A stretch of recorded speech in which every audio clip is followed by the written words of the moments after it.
အားလုံးပဲမင်္ဂလာပါရှင်။ Story Audio Watch Channel ကနေပြီးတော့ပရိသတ်များအားလုံးကိုပြန်လည်ပြီးကြိုဆိုလိုက်ပါတယ်။ဒီနေ့မှာတော့ပရိသတ်များနားဆင်ဖို့အတွက်ဖြိုကခိုင်အင်းနွဲ့ဆိုတဲ့ဇာတ်လမ်းလေးကိုရွေးချယ်ထားပါတယ်။ဇာတ်လမ်းလေးကိုစားကနေဆုံးထိလိုက်ပါလို့နားဆင်ပေးပါအောင်ရှင်။မက်ခိုင်ဟာခလေးတယောက်မိခင်ဖြစ်တယ်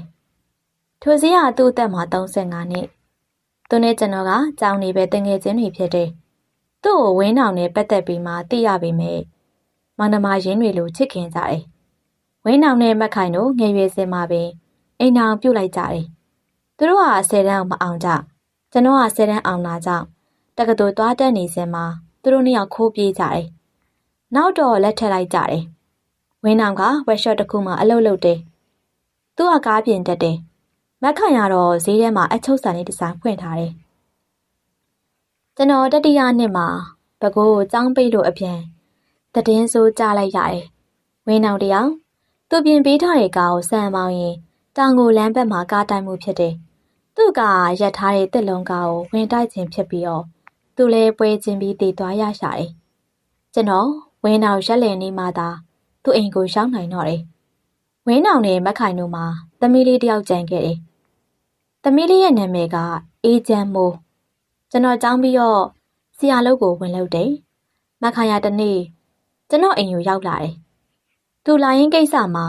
သူသမီးလေးကိုကြောင်းအပ်ဖို့ခက်ခဲဖြစ်နေရကြောင်းပဲ။သူကသမီးလေးအေးချမ်းမို့နာမည်ကြီးရဲ့ကြောင်းတစ်ကြောင်းမှအပ်ချင်တယ်။ဒါပေမဲ့အဲ့ဒီကြောင်းဝင်ခွင့်ရဖို့မှအလွန်ခက်ခဲတယ်။ဒါကြောင့်ကျွန်တော်စီလာပြီးအကူအညီတောင်းခြင်းဖြစ်တယ်။ကျွန်တော်ကလည်းအဲ့ဒီကြောင်းအောင်နဲ့ခင်မင်းရင်းနေရကြောင်းတွားပြောပေးလိုက်တယ်။သမီးလေးကိုအဲ့ဒီကြောင်းမှအပ်ခွင့်ရသွားတယ်။မက်ခိုင်ဟာကျေးဇူးတင်လိုက်တာဟဲ့။ဘာကြောင့်လဲ။သမီးလေးကိုကြောင်းအပ်ပေးလို့ပေါ့။နင်တို့သမီးလည်းငါသမီးလိုပါပဲဟာ။ဒါနဲ့နင်အိမ်တော်လေးပါလေးပြဖို့စိတ်မကူလား။စိတ်မကူမိပါဘူး။ဘာဖြစ်လို့လဲဟာ။ဒုက္ခတော်တွေကိုနောက်တစ်ယောက်ဆွဲမခေါ်ပြရစီနဲ့ဟာ။ကျောင်းဆရာလို့တာဒုက္ခရောက်လို့လား။မငဲ့ရုံတမဲပါပဲဟာ။ဒါနဲ့နင်ရောအဆင်ပြေရဲ့လား။ပြေပါတယ်။ငါးဆိုင်မှာဆက်ထုတ်လဲတင်ပေးရဲ့လေ။အထယ်တွေလည်းများလုံးလို့တပည့်တွေမွေးထားရတာ။အောင်မြင်နေကြလို့ဝမ်းသာပါတယ်ဟာပတ်စံတော့ဝင်ပါတယ်ဟာဒါပေမဲ့သူ့ဟာစကားမဆက်ပဲရက်ထားလိုက်တယ်ကျွန်တော်တို့လန့်ခွဲလိုက်ကြတယ်ကျွန်တော်ကမြို့နယ်ပညာရေးမှူးရုံးရှိရာအမတ်နဲ့ကြောင်ပဲသူကသူ့ဈေးဘက်ကိုထွက်သွားတယ်ကျွန်တော်မောမဲ့တဲ့နန်းတက်နေတဲ့တရက်မှာအေးချမ်းမှုကိုတွေ့ရတယ်အပြိုကြီးဖားဖားဖြစ်နေပြီသူကအကူးနေ10တန်းရောက်ပြီဘဘဟေးမမေကိုလာပြောပါအောင်ဘာလာပြောမှလဲသမီးရဲ့အသက်ကြီးမှဝတ်သက်ပေါက်ချင်နေရဘာကိုပြောရလဲသမီးရီးစားထားနေလို့လေကျွန်တော်ပြန်တွက်ကြည့်မိရဲ့ဝင်းအောင်တရားလဲ10နှစ်ကျော်နေပြီသူလည်းအရွယ်ရှိတော့အိမ်အောင်ပြုတ်ကျင်မှာပေါ့အော်သမီးရဲ့သမီးမိကတယောက်တည်းရုံးကန်ပြီးသမီးကိုရှာကျွေးနေရလေခက်ခဲကြက်တဲလာချိန်မှာသူလည်းလိုအပ်လို့သမီးအတွက်အဖေတယောက်ရှာနေမှာပေါ့သမီးကတော့လက်မခံဘူးပပသမီးရဲ့ဖေဖေကဦးဝင်းအောင်ပဲဖြစ်ရမယ်ပပတခုတော့မမေကိုပြောပေးပါဦးတကယ်လို့သူရှေ့ဆက်ပြီးစွတ်တိုးနေမယ်ဆိုရင်သမီးအိမ်ကထွက်သွားမယ်ကျွန်တော်မက်ခိုင်နဲ့တွေ့ဖို့အမြန်ဆုံးစီစဉ်ရတော့တယ်မက်ခိုင်နင့်ကိုအကိုတယောက်နေပြောပြရစီဘာလဲယင်နင့်အကြောင်းသမီးဆရာနေကြားပြီးပြီဘာများလဲနင့်အိမ်အောင်ထပ်ပြုတ်ဖို့စီစဉ်နေရမဟုတ်လားဟုတ်တယ်ရက်တီရခက်ခဲလာရလေဆက်ဆိုင်ရလေအဆင်မပြေတော့ဘူးသမီးလေး10တန်းအောင်ရင်တော့ဘယ်လိုလုပ်ရမယ်မသိပါဘူးငါနားလဲပါတယ်ဟာဒါပေမဲ့သမီးလေးနားလေအောင်ပြောပြဖို့လိုလိမ့်မယ်နဲ့တူတယ်။သမီးကိုပြောကြည့်ပါသေးရဲ့ဘလို့မှလက်မခံဖြစ်နေတာ။အေး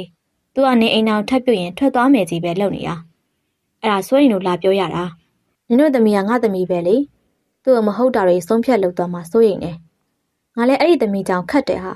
။ဒါနဲ့နင်းနဲ့ဖြစ်နေတာဘာလို့လဲငါမသိရဘူးလား။ကိုတက်မောင်လေ။ဘယ်ကတက်မောင်လဲ။ဒီဈေးတွေကပဲသူကကုံစုံတန်ကြီးဖွင့်ထားတာ။ကျောင်းတော့ကသူကဒုထက်တန်းကြီးရဲ့။သူကချမ်းလဲချမ်းသာတယ်။ငါ့ကိုလက်ထပ်ဖို့လဲခွင့်တောင်းတယ်။သူ့မှာအိမ်အောင်နဲ့လား။သူ့မှာအိမ်အောင်လဲဆုံးသွားပြီလေ။သူ့မှာသားသမီးတွေတယောက်မှမရှိဘူး။ငါ့ကိုသားမက်မရမက်ပေါင်းမှာပါဟဲ့။သမီးလေးအတွက်လဲစိတ်အေးရမှာပါ။ကိုတက်မအောင်ငါသိပါတယ်။ကျွန်တော်လဲကျောင်းဆရာလောက်ကထွက်လာပြီးရန်ကုန်ရောက်လာတယ်။ကျွန်တော်ဖာခင်ကြီးမကွဲလွန်မီကဘကိုးကိုတပတ်တစ်ခါပြန်နေ ကျွန်တော်ကိုတက်မောင်နဲ့သွားတွေ့ကြည့်ပြီးတော့စကားပြောကြည့်ရဲ့အေးကွာငါသူ့ကိုတားမမဲ့မရမမဲ့ပေါင်းမှာပါဒါပေမဲ့ဘာဖြစ်လို့လဲသူ့သမီးကခက်နေရကျွန်တော်သွားပြောကြည့်ပေးပါမယ်ဗျကျွန်တော်အေးချမ်းမှုနဲ့တွေ့ရဲ့သူကတောင်ငိုဘက်မှာကျောင်းဆရာမလုံနေရဲ့သူ့ဘက်ကလည်းပြက်တယ်သမီးကတော့လက်မခံပါဘူးကျွန်တော်မက်ခိုင်နဲ့တွေ့ရဲ့ကမက်ခိုင်နင်တို့အကြောင်းကြားတာစိတ်မကောင်းပါဘူးဘာလို့လဲနင်နဲ့ကိုတက်မောင်နေလျက်နဲ့ဝင်းနေရတဲ့ကိစ္စလေကိစ္စမရှိပါဘူးဟာဘာလဲဟာနဲ့စကားကြီးอ่ะတို့နှစ်ယောက်ကတရားဝင်လက်မထက်ကြတာပဲရှိရပါဟဲ့အော်ကျွန်တော်နားလေလိုက်ပြီနောက်တော့ကျွန်တော်စီကိုဖိတ်စာရောက်လာတယ်မခိုင်နဲ့ကိုတက်မောင်တို့မင်္ဂလာဆောင်မဟုတ်သမီးလေးအေးချမ်းမှုရဲ့ဖိတ်စာဖြစ်နေရဲ့သမီးလေးကအင်ဂျင်နီယာတယောက်နဲ့လက်ထပ်သွားတယ်မင်္ဂလာဆောင်မှာကျွန်တော်ကမက်ခိုင်ကိုမေးမိရဲ့မက်ခိုင်သမီးလေးလည်းအိမ်အောင်ပြုတ်သွားပြီဆိုတော့နေရောဘလို့စိတ်ကူးထားလဲဘာလို့စိတ်ကူးရမှာလဲကိုတက်မောင်နဲ့အိမ်အောင်ပြုတ်ဖို့ကိစ္စလေခုချိန်မှာအဲ့ဒါကြီးမလိုတော့ပါဘူးဟဲ့ဘာဖြစ်လို့လဲအိမ်အောင်ထပ်ပြုတ်ပြီးပူဆွေးရမှာတဲ့မပြုတ်ပဲဒီတိုင်းနေရကပူကောင်းမေ့ထင်လို့ပါဒီလိုတော့လည်းမဟုတ်သေးဘူးလေဟဲ့သမီးလေးကလည်းနားလည်ပေးမှာပါဘယ်သူမှနားလည်ပေးရမလို့ချင်တော့ပါဘူးကိုပဲနားလည်အောင်လုပ်တော့မယ်အေးဟာနင်နဲ့ကိုတက်မောင်ရောဘလို့တွေလဲဆက်တွဲနေကြတော့မဲလားဆိုပါတော့ဒါပေမဲ့ငါသူနဲ့အိမ်အောင်ပြဖို့တော့စိတ်မကူတော့ဘူးဘာဖြစ်လို့လဲငါနေ့ကိုပြောပြလို့လဲနားလေးမှမဟုတ်ပါဘူးဟဲ့ကိုချိန်မှာဒါတွေမလိုတော့ပါဘူးအေးပါငါလည်းနားမလည်ချင်ပါဘူးကျွန်တော်သူနဲ့အဆက်အသွယ်ပြတ်သွားတာကြာနေပြီမနေ့ကတော့မခန့်ကကျွန်တော်ထံဖုန်းဆက်တယ်ကိုတက်မောင်ဆုံးသွားပြီဟုတ်လားပြီးတော့လည်းပြီးသွားတာပေါ့ဟဲ့အေးပေါ့ဟာပရိသတ်များရှင်အခုတင်ဆက်ပေးခဲ့တယ်ခိုင်အင်းနွဲ့ဆိုတဲ့ဇလံလေးကတော့ဒီမှာတင်ပြီးပါပြီဇလံကောင်းများစွာကိုနားဆင်ကြနေဆိုရင်တော့ channel လေးကို like and subscribe လေးနှိပ်ထားပေးဖို့တောင်းဆိုပါတယ်ရှင်အားလုံးကိုကျေးဇူးတင်ပါတယ်